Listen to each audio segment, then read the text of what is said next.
here we are. I'm Tom Osman, and this is Whatever Comes Next, the podcast where I explore the world of underground and independent music making. And on today's episode, I am talking with singer, guitarist, and banjo player Joe Cannon of Resurrectionists, who are putting out their latest release, double EP, which brings together last year's Anytime You Make a Place for Them and a newly released set of songs, Okay, Let's Play King.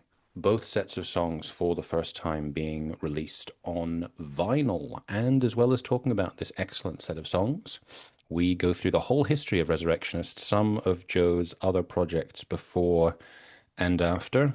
Also talking about his work with Conan Neutron, who you may remember from me having spoken with a few episodes ago about Caterwaul Fest. I also spoke to Conan last year, I think it was, about his most recent album of Conan Neutron and the Secret Friends, The Way of the Neutron. If somehow you are watching or listening to this episode and you haven't already checked out Conan Neutron's Protonic Reversal, his podcast where he interviews a bunch of independent indie musicians, you should definitely do that. I very much enjoy listening to his podcast, and there is quite a lot of crossover in terms of the people that we talk to. I believe that Resurrectionists just played a show, a release show for the double EP, which you will be able to listen to in full from Friday. Joe also mentioned after we finished the interview that there will be a number of videos coming out for songs on this record, so that's something to keep an eye out for. You can follow me at Tom Osman Sounds. You can go to my website, tomosmansounds.com, to check out my music and my writings about my music. You can check out my column, Mapping the Underground, with New Noise magazine, in print and online. First two features out now, third one coming soon, fourth one I have just done the interview for, did it just yesterday, and I'm very excited to put that together. But enough about me. This is my interview with Joe Cannon of Resurrectionists, talking about their forthcoming double EP out this Friday. Joe Cannon, take it away. A yeah, magical thing found its way around the sun and then some.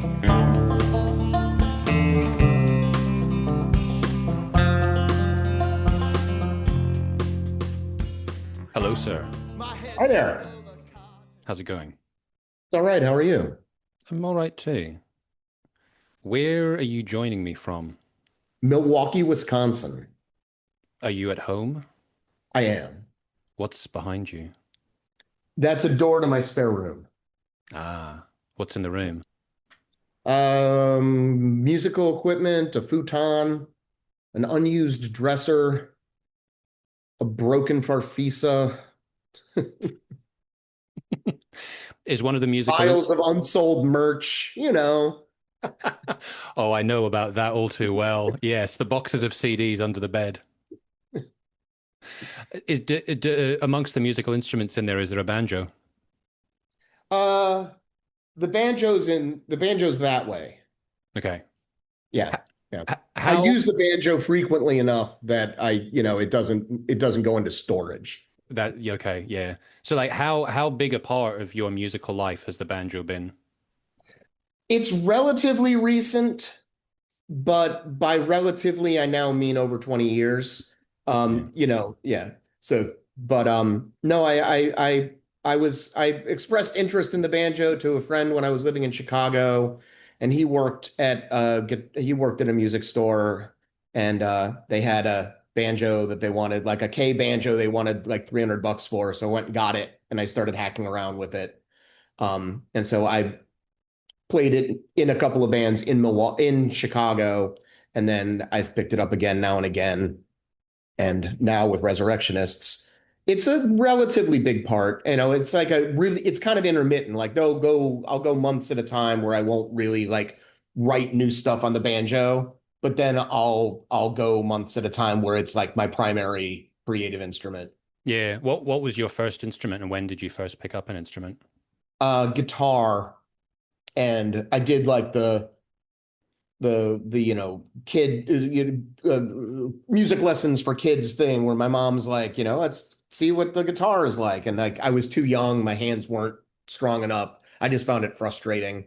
I was given like a nylon string guitar, which to an 8-year-old was not fun. So I ended up kind of like playing around with it for a few years, putting it down. And then in high school, I picked it up again, bought an electric guitar, thought it would make me cool, you know. But then I've been playing it since then. And you know, it was about middle of college before I kind of was writing music that I would ever let anybody listen to now.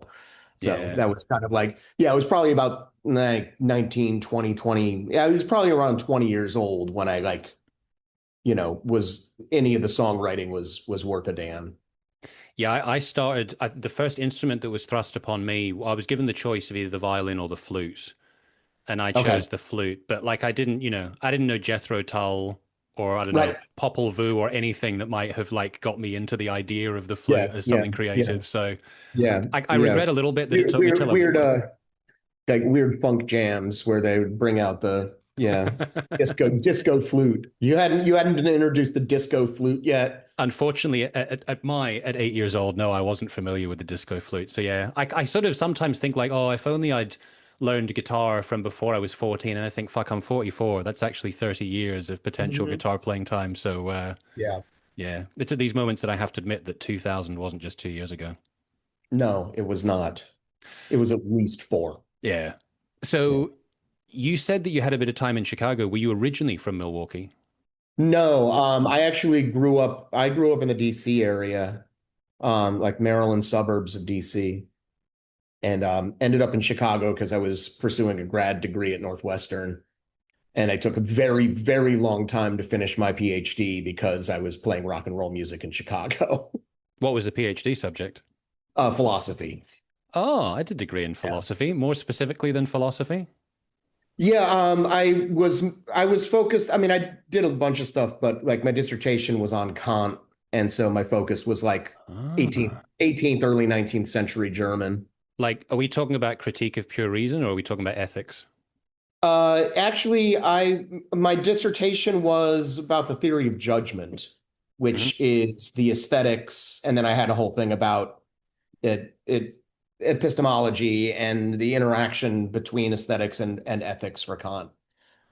It's been a very long time, and I'm not in academia anymore, but that was my focus, was the sort of like knitting together the aesthetics and the ethics in what I thought was an interesting way, and kind of edging into a little bit of a critique of ways were thinking about his kind of main trunk critique of pure reason philosophy, with the idea of like the role of the imagination in non-cognitive judgments. Sort of Mm. like, basically, it was the idea was my big sort of revolutionary idea in the dissertation was that most people thought about Kant's notion of judgment as governing our assessment of a work of art, and he wrote much less, but interestingly, about what an actual artist is doing. And so my take on it was that, we had to classify as judgment the things that were happening when the artist was actually like pen to paper or brush to the canvas. And so it had to be governing like the actual sort of movements of a body as opposed to Mm. this cognition. Yeah, I sort of I finished my degree in 2006. I went off and did psychology after that, but I kind of left philosophy with a bit of a cloud over the whole topic for me. And I did a dissertation on, it was really weird actually. I did it on Wittgenstein's Mm. assessment of Freud and Oh, the okay. idea that he didn't think that Freud was a scientist, but more he was creating a language that we could use, like a kind of Oh, like Marx, interesting. like having a different way of understanding the world, but not as a Yeah. scientist. The people that marked it fucking hated it, and so I had to go through this whole thing with that, and it left a bad taste in my Oh, mouth. So after yeah. that, I was just like, I don't like philosophy anymore. Fuck that. Right. Yeah. Well, I mean, yeah. What have you? What is it? Philosophers can be dicks. What have you sort of like taken from that academic experience? I mean, I still read a little bit of it, and I mean, a lot of the things that I taught, I was very interested. I kind of keep on like I didn't actually study it for like publication or anything like that, but I taught ancient philosophy a lot, And so I enjoy that quite a bit, and I still read a lot of it. Um, and I mean, I guess the main thing is like there's a certain sort of like approach to the world that you kind of keep a certain like desire for precision and communication and and a way of unpacking concepts and being a little bit skeptical of things that get you endlessly into trouble in polite company.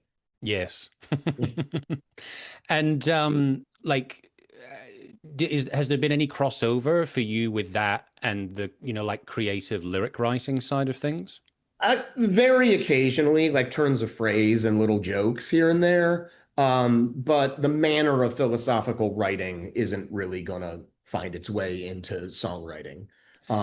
I mean, ancient philosophy is a bit different, especially because like Plato himself was a quite good writer. So it's like there was very few philosophers where, they're like using literary irony and things like that. And like Plato definitely was, it's all this stuff were dialogues and essentially theater. And there's this weird distance between him and Socrates as the main character of his dialogues, because there was this historical guy named Socrates, but we know Socrates from the stories that Plato tells and that aren't even really about him. He's being used as a character, you Mm. know? And then there's like a sort of implied critique of Socrates and what Plato's doing, and it all gets very, very tricky, and like what's the author's thoughts about this? What's the character's thoughts about this? Is there tension in the character because the author and the character are kind of at odds with one another, even though, to people who don't read a lot of it and just know a little bit about it, like, oh, Plato was Socrates' student, and so he like Mm. followed. Like, no, not exactly. You know, he was a well-wisher, but was sort of using the character of Socrates to burnish his own credentials. So it gets very interesting and tricky, and the characters are kind of like bawdy sometimes, and there's that I get some creative stuff out of. Yeah, You I, know, f- I feel like block paragraphs of Kant, not so much. oh no, absolutely. No, I feel like after my experience of trying to write essays about Kant and Leibniz and people like that, like I really had to spend a long, long time like simplifying my language after that and not just like being massively over elaborate. Yeah, yeah. It was a challenge. And so like, I mean, and also I am now like 15 years distant from the last time I actually stood in front of a university classroom and lectured, So it's I'm honestly surprised I was able to give you the summary of my dissertation that I did. I was just like, oh yeah, okay, those gears still, clank. Well, yeah, I mean, it's been like 20 years since I finished doing philosophy, so I'm having to like dust off quite a lot of mental cobwebs to get my brain back into that mode. So in DC then, growing up in DC, Mhm. what do you remember about your formative years in terms of like exposure to music, the music that first had an impact on you? So I wasn't very I wasn't really all that aware of what was going on in the underground while I was in high school. It was when I went to college that I got hip to like Discord Records and Teen Beat and like the Simple Machines stuff, you know, which was all kind of going on when I was there. So I finished high school in 1990 and started college. And I went to college in Indiana, so I was like away. But then like, visits home, summers, stuff like that, I started getting aware of what was going on in DC and, paying attention to it, and going to see shows. I ended up being able to see Fugazi a bunch of times because I was like, Nice. I was around in like that like late 90s, early 2000s, you know. But in my own development in high school, it wasn't all that exciting. I got into classic rock as a high school student, so I was like, Led Zeppelin, The Who. Those were probably my two big ones as a like a 15, 16 year old. And then I got into punk and goth, and that was like I was listening to stuff like The Damned and Bauhaus and GBH, and Sisters of Mercy, and it's fun. It's funny which ones of those hold up and which ones of those don't, and which ones of those intermittently do and don't. You Yeah. know, it's like Bauhaus forever, and the Damned are cartoon characters, but I love them. Um, Yeah, absolutely. I have to remind myself because there's some damned stuff that I really, really like. And I don't know like how this will fit with your damned taste, but I really like Phantasmagoria. yeah. I'm here for the pop goth era of the Damned. Most people are not. Um, so I tend to like all of their eras. There was like a period of time in like the 90s where the records weren't very good. But pretty much, but then like there was some actually really good records in the 2000s. Like they were like a really interesting kind of like hit and miss sort of thing. I am missing that. I've missed them and all their like very, very recent, like last year or so shows. And I kind of wish I could see them because the reports are they're fantastic on stage again. And like there was a period of time like in the 90s, 2000s where I don't think that was the case. But now they're like firing on all cylinders again, apparently, which I would love to see, but I just haven't had the opportunity. Yeah. So did you see them back in the day? I did not. I did not. They're one that I have not seen live. Do you remember what your first gig was that you went to as a fan? Yes, it was Violent Femmes, Pogues, and Mojo Nixon opening. Hmm. Yeah, and that was I think that was high school. I'm not entirely sure how I even knew that show was going on because I was not like a huge fan of any of them. And of course, like now I live in Milwaukee, which of course, like, Violent Femmes are like the patron saints of Milwaukee. So, but I was, I wasn't thinking of them as like a hometown because it wasn't my hometown then. Yeah. So when was it that you did move to Milwaukee? 2008. Right. Okay. So you were well past the days of Die Kreuzen because I'm Yes, reading the Die very, Kreuzen very, book at the moment. yes. Yes. Although we recently played Caterwaul and played with the Crosses, which was a lot of fun. And they've said some nice things about us. Dan has said some nice things about us, which is really nice. Oh, that's very cool. Yeah. Yeah, it was a fantastic. I mean, they were on fire at Yeah. Caterwaul. There was a Nice. yeah, yeah. So, and how many times have you played Caterwaul? Twice. So Yeah. which years? Resurrectionists played it just like last weekend, and I think it was 2 years before that we played it. Okay. There was one year where I was playing in a side project with Conan called Action Chief, Resurrectionists, another band of mine from Milwaukee that was at the time called Delicious Monsters, is now called Star Jelly. And then and finally I was a member of the touring band of Secret Friends. So there was this one Caterwaul, Ah, I think it okay. was like the second Caterwaul or maybe the third, where I Hmm. played four different times. This Yeah. last one was a little bit more mannered. I played once, and So which I I don't. just got to hang out and watch the rest of it. Yeah. So I forget which day. So it was Friday, Saturday, and Sunday. Which day were you playing? We played Friday. Okay. So Yeah, then you got to just relax and enjoy the rest of the weekend. exactly. And that Friday night show was with Mike Watt, the Digits, Season to Risk, Yeah. who I just saw last night. Oh, Again, they played nice. Milwaukee last night, and so I went down and saw them.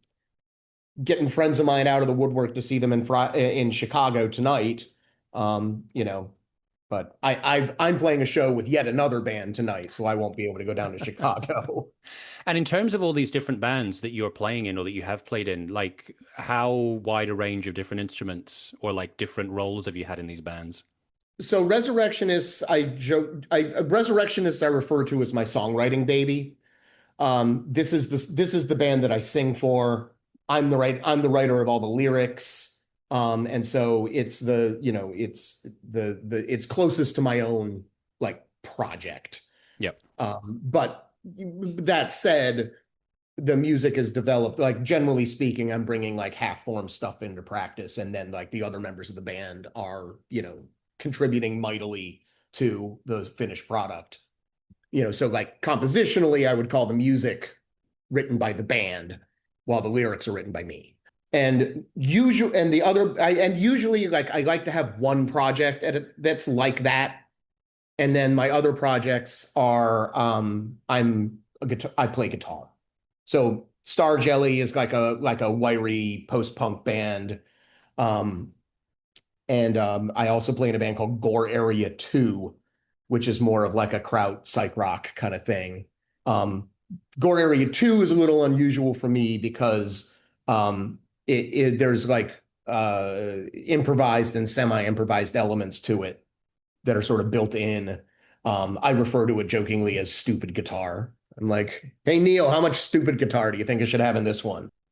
So but usually when I'm writing, it's like you come up, you do all your improvisation in the course of writing the thing, and then once it's written, it's written.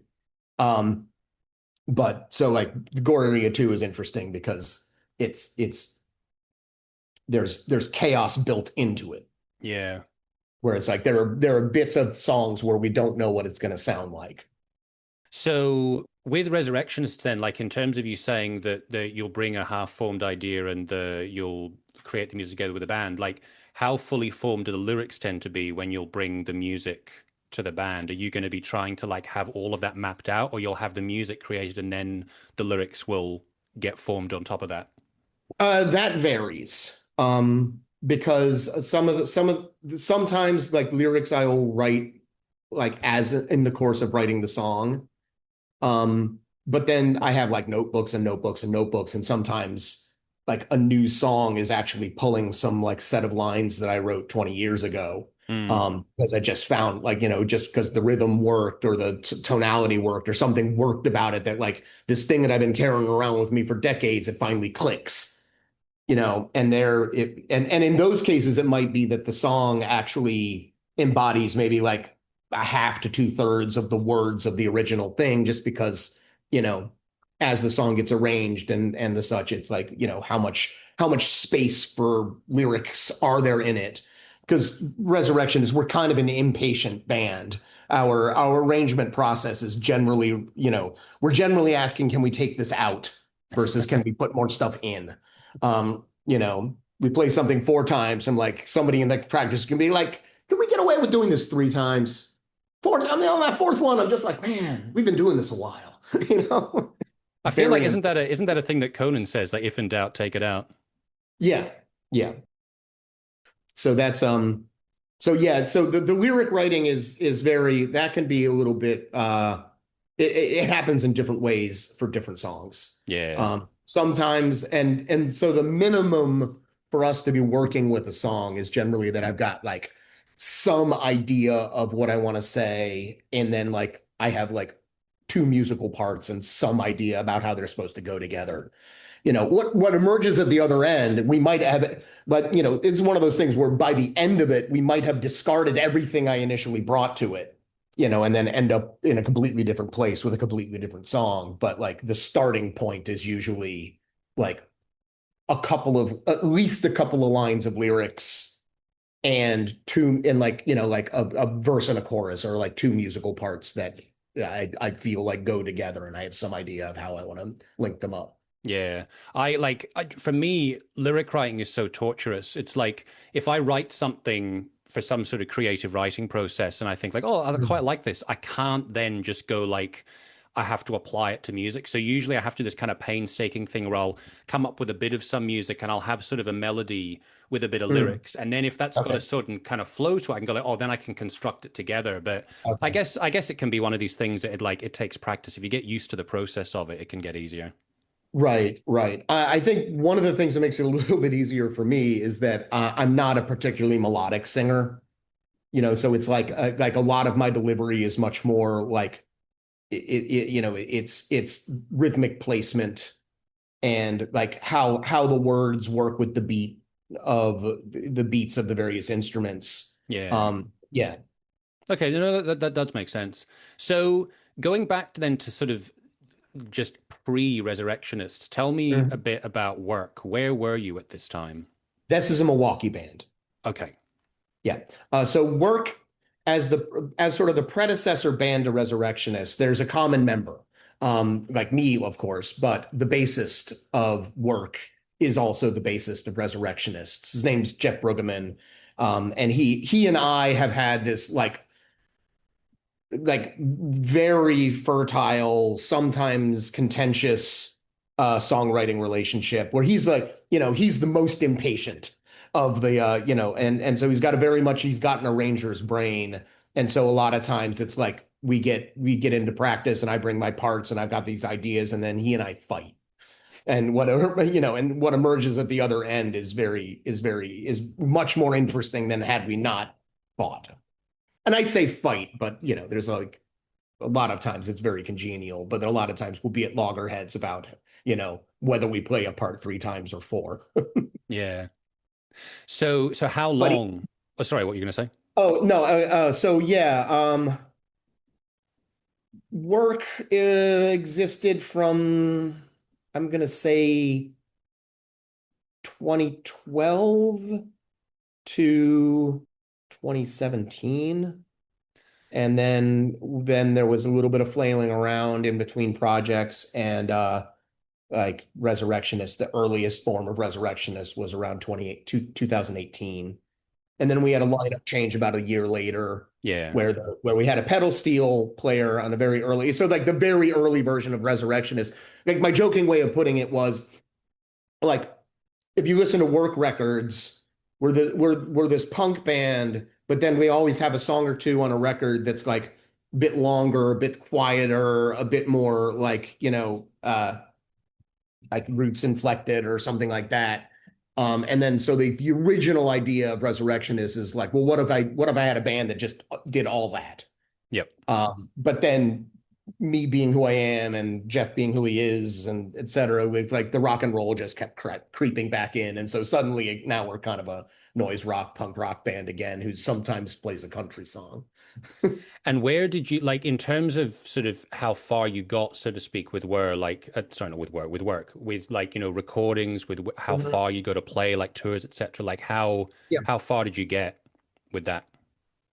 We released 2 vinyl albums and then we had an initial digital album. So the course of the band, we released 2 full lengths and then a third one, if you want to call it a release, but it was digital only. And we toured like regionally, we toured regionally, did a bunch of weekenders, played Chicago, played in other places, and only once or twice did we tour more extensively than that. Okay. How far did you get? Austin. Like geographically, Boston. Austin was probably Austin. the furthest away. Yeah, Austin, Texas is probably the furthest away from home we ever played. Yeah. How did you get there? We did a tour. This was like we did one of those tours where you kind of do the full week and then bookend it with the weekends, so you have a solid 10 days. And the aim of the tour was to get down to Austin and play like 4 shows down to Austin, 4 shows back, kind of in a van. Yeah. We rented a car or like a SUV. Yeah. How many of you in the SUV? Only 3. So Work was a trio, which made it easier to tour lightly. Resurrectionists is a 4-piece, which is not much worse. You get to 5, then it gets really tricky. So yeah. Yeah. So getting into Resurrectionists then, so what comes in, you still had Gavin Hardy at that point? Yes. Yeah, you did. Yeah, because then you re-recorded some of the tracks after he'd gone.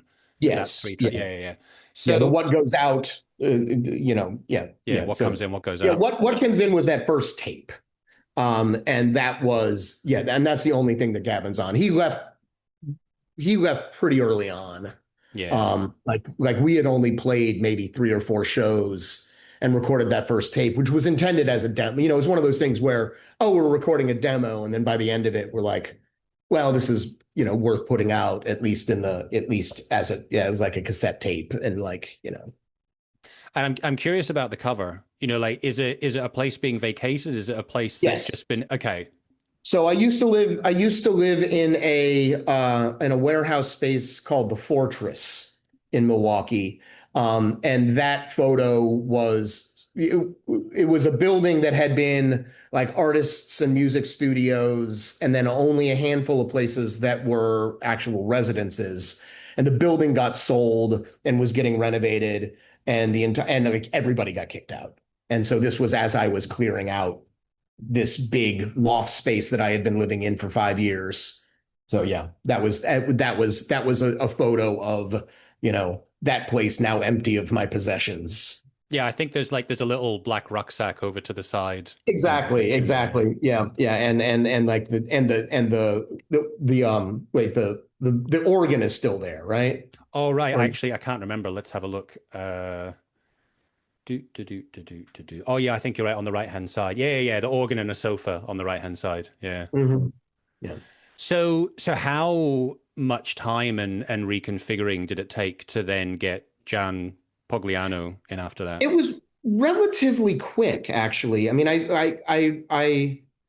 we knew we knew pretty much immediately that Gavin was like a unique kind of character where he was a pedal steel player and a good one, but he was, interested in playing weird rock music and, was willing to be a member of a band, which basically means you don't get paid. There's not very many pedal steel players in Milwaukee, and the ones that are here are generally like either helming their own projects or they, like to play more traditional forms of music and they also like to get paid.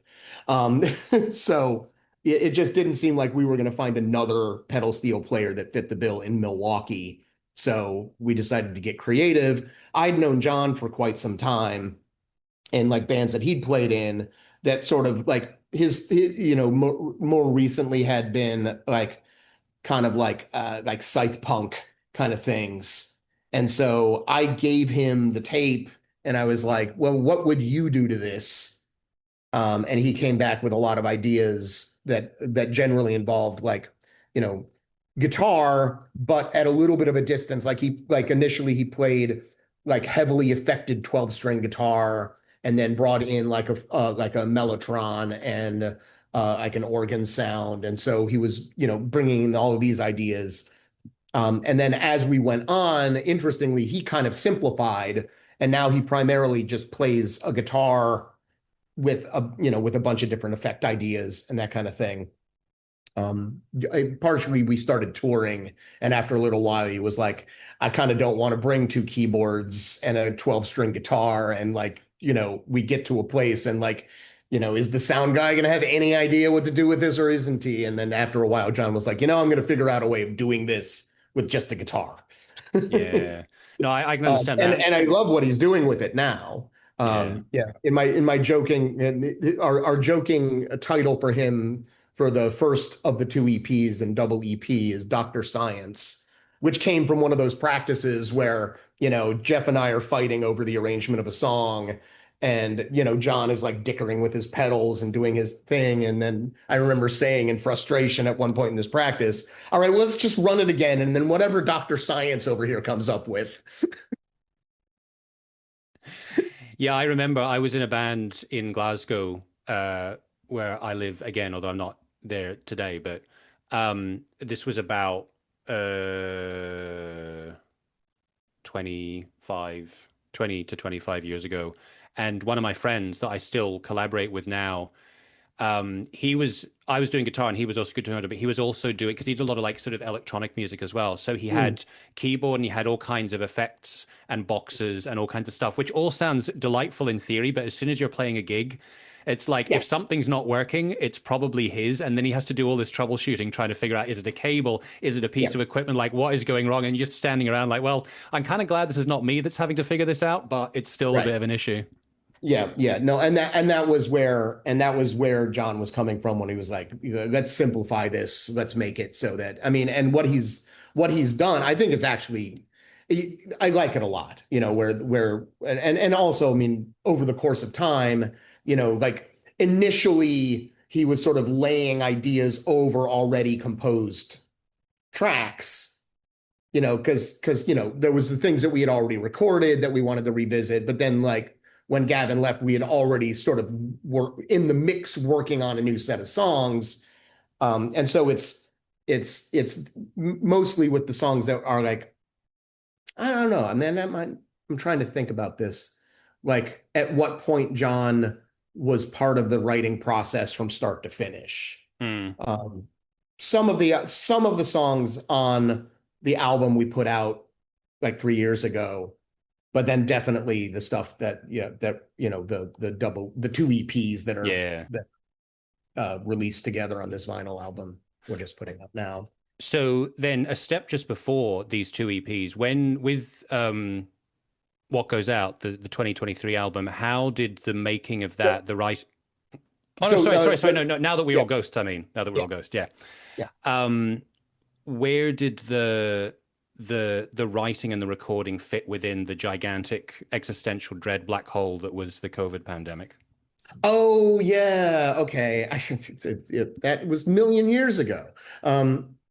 So during the pandemic, my bubble, so to speak, was my roommate at the time, the girl I was dating, and Resurrectionists.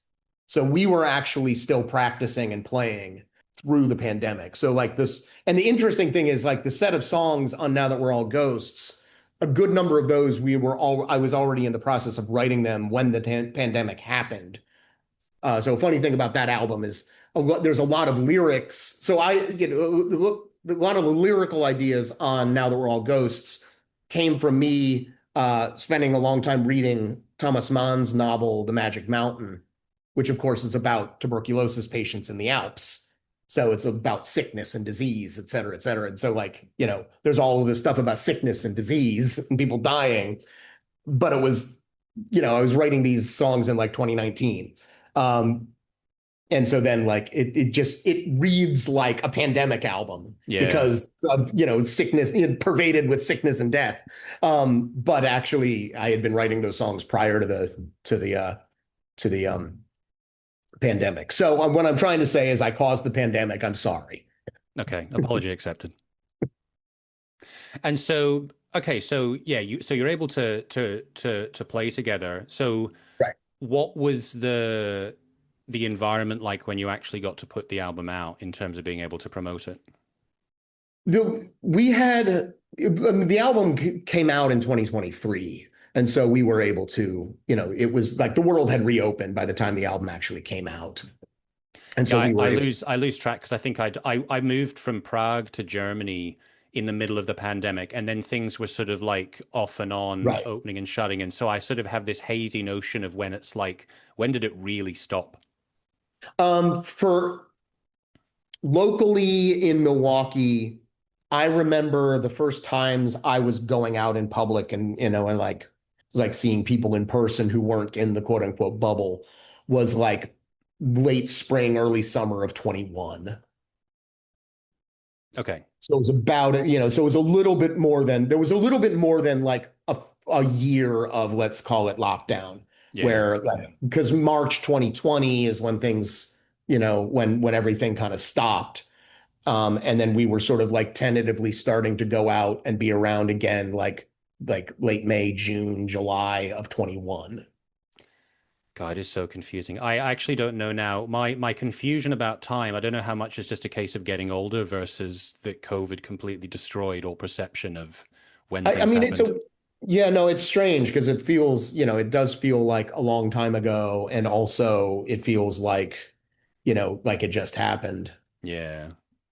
So a couple of more before we get on to the EPs, which I do want to get into talking about, but where did the idea come from to have videos for each song on the album? So during the pandemic, we so there was a festival. I think it was one of the PRF festivals. I think it was maybe it was the PRF. I think it might have been the camp out. I'm bad. My memory is bad too. So I think it might have been the camp out where we would usually go play in person. And so it was during the like September of 2020. I remember because there's a video of it up on our YouTube channel. So instead of going and playing we recorded a live thing. So we did like a virtual one. And so our contribution to it was to record like a 6-song live set on video. We did that thing where we were actually recording it into, like a Logic at the same time that we were, doing it live. So we had a good sounding recording and live. And the videographer was somebody who was sort of also in our bubble, and we realized just how oh, this looks good. It's we like how this looks, and this wasn't terribly difficult to pull off. So then I started talking to that filmmaker, Brian Tyson, and I was told him about a couple of ideas I had for videos, and we started working on those. And so then it was just I was this isn't this, I had never really done video before. And now I'm getting them made, and I'm oh, this process is actually not hyper forbidding and impossible to pull off. And so I'm well, I could do this for other songs. And so then I started reaching out to other friends of mine who, played music or made videos. And sort of I was, once I was 4 or 5 songs in, I'm well, okay, this would be a fun way of promoting this record where, band, the way he put it at the time, band releases record is not interesting. Band has video made for every song on the record and then hosts a film fest. Okay, that's interesting. And so I was well, let's just do this. And so we ended up with 6 different filmmakers doing videos for 9 different songs. And one of those videos actually indirectly spawned a feature-length documentary about the filmmaker who made the video. Oh, wow. Yeah. So my friend T.W. Hansen, who ended up doing 2 of the videos, he did the Ghost This Time and Blue Henry. The making of the Blue Henryan video involved him purchasing an ambulance with his boss's money because he worked at a used car dealership. And so as we were making this video, this other friend of ours named Max was following us around getting footage of TW. And he's I'm making a documentary about TW. I'm sure you are. And then a couple of months later, he's well, it's done. You want to see it? I'm okay. And it's really good. It's feature-length documentary about this wild character, TW. And then a couple of months later, he's well, it's premiering at South by Southwest. And I'm it's what? So it's been this wild ride, I'm in this documentary pretty prominently because it was being made while he was making this video for me. And yeah, it's called Now More Yes. It's pretty fantastic. That's a great story. I have to check that out. That's quite a story. So the 2 EPs then, which are coming out next week, I think next Friday, right? On the 19th. Our record release show in town is June 16th, which is next Tuesday. And the ship date for physical copies is the 19th. So the official release date is the 19th. But we already had a show scheduled on the 16th, so decided to use it as our record release show. Okay. So technically speaking then, anytime you make a place for them came out last year. And yes. What's coming out now is that plus, well, I don't know if it's actually called Okay, Let's Play King, but those, okay. So why did you decide that the way you wanted to put out this forthcoming EP was to repackage it with the EP that came out last year? The single EP didn't just each of the EPs are very good and we love them, but each one alone, the money, the finances didn't work for a vinyl release. Yeah. If you take the 2 of them together, one of them's one side of a vinyl record, the other is the other side of a vinyl record. Now it makes sense to invest the money in putting out vinyl. So that was sort of, it's a boringly practical reason for it. And so we were once we had both of the EPs, and I think also we were the first EP we're very, very very excited about. It was we all had a sense of really accomplished something with that set of 4 songs. the way they were recorded. And it was sort of like in a certain sense, a watershed where it was like these were the four songs where, you know, like that like John is now like fully integrated into the band, and we're like the group of four that like are very much like composing together and writing together and like kind of a force to be reckoned with together. Whereas previously it was a little bit more like, oh, this is Joe's project and the musicians he's playing with. Yeah. I like with that four song EP, at least in my mind, was like where we like congealed and came together and it's like, okay, now this is a damn band. And I felt like leaving it just as a CD and tape release, it wasn't enough. I wanted to make sure that that got the full treatment. Yeah. Well, I of the tracks, I particularly love the last track, Hey Man. I Oh love that yeah. track so much. I think it's amazing. We that was one of those songs where, you know, I'm sure you've had experiences like that as a musician where you're like, you finish the song and you're like, we just did that. All right. I don't know. I don't know where that came from, but I'm happy about it. Yeah, no, we love that song. It's a little bit that whole very nimble melodic Hmm. line. What it reminds me of a bit, it makes me remember Meat Puppets, like kind of Oh, okay. up on the sun, that whole kind of I like kind of thing that they used to do. right. And when that's the bass. Oh, really? That's Yeah, the that bass. melodic hook in that song is the bass. Oh, fuck, I didn't even realize. Yeah. Yeah. Yeah. I mean, this is another reason why I keep playing with Jeff. It's like he's a very nimble bassist. Yeah. Uh and one also full of melodic and harmonic ideas. You know, and then so like and then John is that, you know, like that like that kind of like really wild, weirded out, scratchy guitar that kind of like gives it this like really wild, you know, crazy slant. That's him. You know, so like I'm just basically the guitar on that thing that's just like I'm smashing chords the whole time. Yeah. Um, and then well, in that middle sort of like bridge section, that's me. Yeah, I mean, as But you like say, like as a all of the band sort of like altogether, yeah, like it's all really nicely. It's a great harmony of the different elements.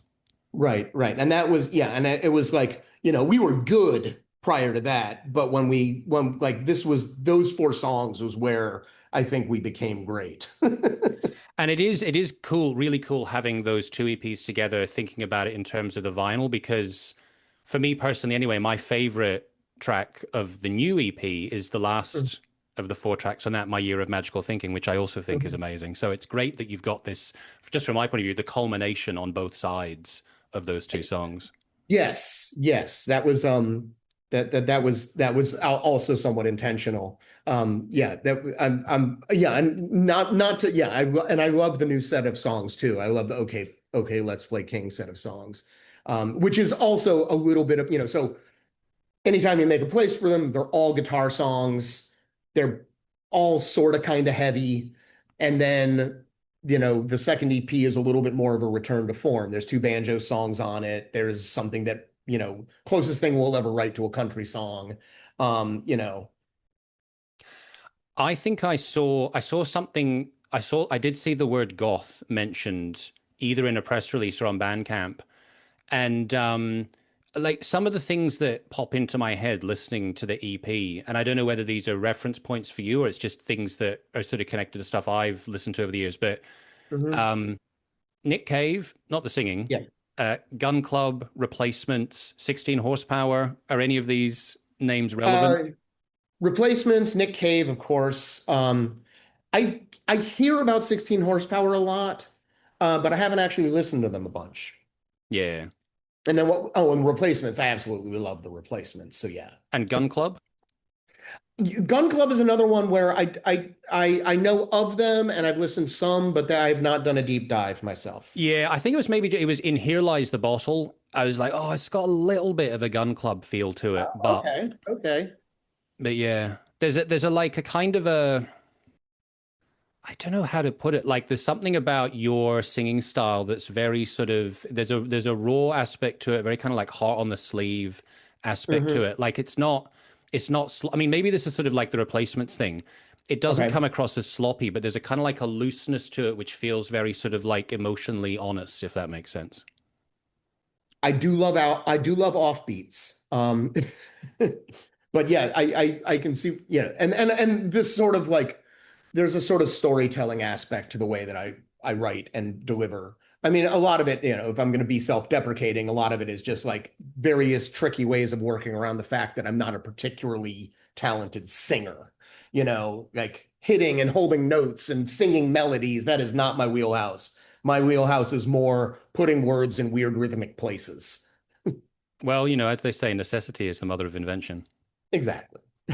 And so, I mean, and so it's like in the second EP, you've got all of these backing vocals on them, and the backing vocals are Jeff, the bassist, who, in terms of like the retail skills of singing, is a vastly superior vocalist to me. My joking, I'm always resisting the urge when we put out something that extensively uses his backing vocals, because he'll go in the studio and he'll just like record himself like 4 times harmonizing with himself on these songs, which I've jokingly referred to as and I one of these days I'll put it in the liner notes. It's Jeff Brueggemann and the Jeff Brueggemann Gospel Choir featuring Jeff Brueggemann. But yeah, I mean, what does it make me think of? It makes me think of something like, like Leonard Cohen, which again, I'm not saying that your style is not the style of Leonard Cohen, but I mean, if anybody ever tries to dodge a comparison to Leonard Cohen, they're an idiot. I was just reading a biography of him recently, and I was thinking, he's got that, whatever the song is, the thing where he's like, I've something about having a golden voice. I think it's Tower of Song, actually. I was blessed with the something of a golden voice, which is, he always had a lot of stuff that was very kind of like tongue in cheek. But I think like it's interesting with him, in a lot of his music, he'll bring together very beautiful arrangements. He'll have lots of lovely backing singers, and obviously his voice is iconic. But you wouldn't say like he's not like an opera singer, or he's No, like he has a no. particular kind of Right. range and style that he works within. Right. I mean, and that's where I think, if I'm going to not be self-deprecating, there's the things I can and can't do. And the thing that I can do is, I have a distinctive, unusual voice. You've heard me sing it. You've heard me go at it a few times. You're like, oh, I know who this is. Yeah. Yeah. And so that's that, and that helps distinguish yourself. And at what point in your development as a singer and a performer do you feel like you like found what your voice was, like figuratively and literally? Many times, it's like I would tell if we were having this conversation when I was playing in the bands I was playing in Chicago, I would have probably said, when I started Early Risers or something like that, it's like the thing I was in like 2005. But now, I mean, but it like just keeps happening over and over again. And so, I think the most recent one would probably be like in the run up to what we just released, where I feel like, I more comfortable with the way that I sing and more comfortable with the way that it sits with the other band members and things like that. And the songwriting, keeps developing. So it's hard to say, just because, there have been many epiphanies over the course of years, and I'm hoping there will be epiphanies to come. Yeah. And so you mentioned before about having been in a band with Conan Neutron. So tell me your history with him. We met at one of the PRF campouts, because wait, no, that was, oh man, time. I can't remember if it was Resurrectionist or if it was still Work. I think it was Work. Yeah, no, it was Work was playing one of those, and I saw Secret Friends play, and then over the course of like the next few years, he moved to Milwaukee from Oakland, and then like I would see Secret Friends relatively frequently, and then as Conan, as I'm sure with Conan, like he has the core recording lineup, but then he has a sort of like, because he tours a lot, and he often tours with, like he tours more than most musicians could tour. And so he ends up with multiple guitarists, multiple drummers who are play with him. And so for about 5 years, I was like the main tour guitarist for Secret Friends. And a lot of the other things that we were working on kind of coincided with that. A few years ago, I kind of bowed out of that just because I had too many other projects of my Yeah. own. But he'll still occasionally find a long weekend where I'm free and I'll relearn the songs and go on tour. Um, but during that time, he and I also had a side project called Action Chief, um, which has played, I think, a grand total of 4 shows, but put out one really great record. And we have a set of songs that are really just need some polish to be ready to go again. But he has 1,000 things going on, and I have 1,000 things going on, and so carving out the time to actually to finish that thing up is challenging. Yeah. So you, as well as having done Caterwaul very recently, I know I forgot, like, was it last week? Again, going back to Yes, inability it was June 5th to 7th. That was it. But you also had a little mini tour at the end of May, right? Yes, yeah, we went out for 10 days, went out to the East Coast and back. From Chicago to Cincinnati.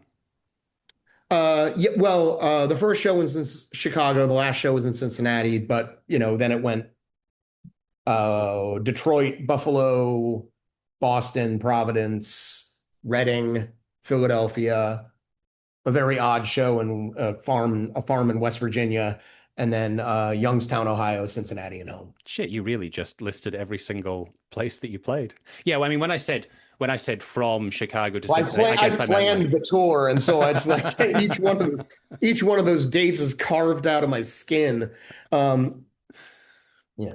And so is that like, you there was a question asked before, and you gave me an answer, and you said like, oh, this is like a boringly practical question. I'm all about the boringly practical questions and answers because I'm kind of like a big part of what I'm interested is trying to sort of like understand Right. the real practicalities behind the making of the music. So I am particularly interested in the booking of shows and the booking of tours. So when did you start doing that?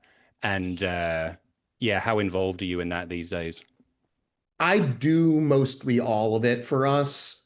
And by that, I mean, I do some of it myself, but then I'm also like marshaling resources. Like Conan is probably responsible for 4 of the dates. And responsible, like, he made the introduction and handed me off to the booking agent who, now that Conan introduced me, as opposed to me cold calling them, it's actually going to happen. So I have I have friends like that. But I'm the one who's like figuring out what the route is going to be, and like getting the show's actual marshaling the resources to make it happen. Yeah. So let's just say, like, imagining a hypothetical situation where everyone's available. From your point of view, what's like a realistic, how big could you make a tour in terms of how long it's going to be, how many dates it could be, how far you could go? Uh, I mean, given the practicalities of the members of the band and work schedules and the such, like a 10-day, week plus a bit bookend plus, 4 or 5 weekenders during the course of a year is probably about all we can do. If something changed for somebody, like the longest I've gone out personally is 3 weeks. And that's, and I mean, if the money somehow made sense and we could really do it, I wouldn't mind going out for long periods of time. But it's just it really hasn't shaken out practically as a thing you can do. Yeah. Have you played outside of North America before? Yes, but not in a very, very long time. When I was living in Chicago, I played in a band called Check Engine, and we toured in England, Ireland, Scotland. One time it was like 2002. So that's the only time I've been outside of the US playing music. All right, cool. Did you play Glasgow? I don't remember. To be fair, it was 24 years ago, so I'll let you Yeah, off with I that. think we did. Yeah, yeah, I'd have to look back at it and remind myself. It's fair. I'm only Yeah. asking because that's where I live and that's where I used to live. Something that's like, it's the I think it's a we played sentimental Glasgow. attachment. I think we missed one of the we missed one of the major cities in Scotland. I think, and I can't remember if we missed Edinburgh or Scott or whether it was Glasgow. Yeah. Like I remember there was a gap, a significant gap in the route because we've like missed a city we really would have liked to have played in Scotland. And that now, like sitting 25 years later, I can't remember whether it was Glasgow or Edinburgh that we Yeah. missed. One incidental question, just kind of getting on to wrapping up and asking you about the actual release, the physical release. Mhm. The cover of the two EPs together. So I'm kind of thinking that the grandfather clock Mhm. is a callback to Now That We Are All Ghosts. Yes. What And about then if you like then there was uh so I don't even know what some of these things. In fact, I don't know what most of these things are that are on the cover. right. Well, I mean, and then here's the, this is the tape. So like the clock motif. Yeah. So in the first EP, we had this Oracle deck that was this merch that went along with it. And what this is the card backing pattern of the Oracle Ah, deck. nice, cool. Yeah. And so my friend Neil Horsky is responsible for most of the artwork on our recent stuff. So he designed the Oracle deck, like with found images from children's encyclopedias from like the 50s and early 60s. He's responsible for, that cover idea. And and he works with a lot of sort of like, found imagery and I'm trying I'm going to get it wrong. It reads somewhat like collage, but it's not collage. It's like but he works with found imagery and a lot of sort of like arranging of things on a space. He actually plays in that Band Gore area too, and so like makes all sorts of posters for us. So I've got all of these like like art print posters.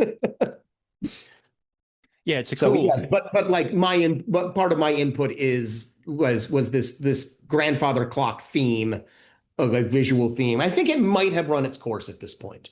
Like the two album covers and a tape.